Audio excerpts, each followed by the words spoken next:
You will lose people when you start choosing yourself. You will lose people when you start setting boundaries.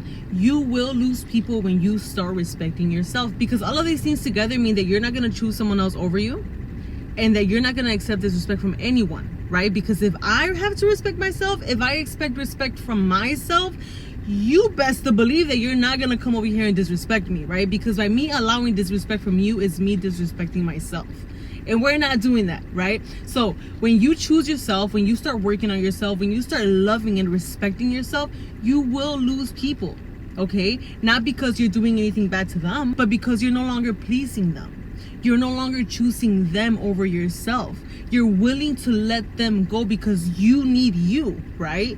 You need to be there for yourself. And sometimes in order to be there for yourself, you need to let go of certain things and certain people. So don't be afraid and don't be surprised when you start choosing yourself, loving yourself, respecting yourself, doing for you, right? Some people are gonna fall off. Some people are not gonna like it. But guess what? What really matters here is whenever you look into the mirror, do you like the person that you see?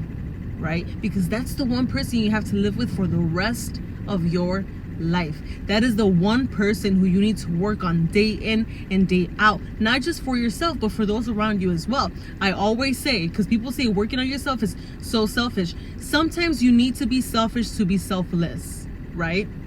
The more you fill your cup, the more that you're able to give to others. Choose yourself and don't be afraid when people fall off, because those are the wrong people. They were not supposed to be there to begin with.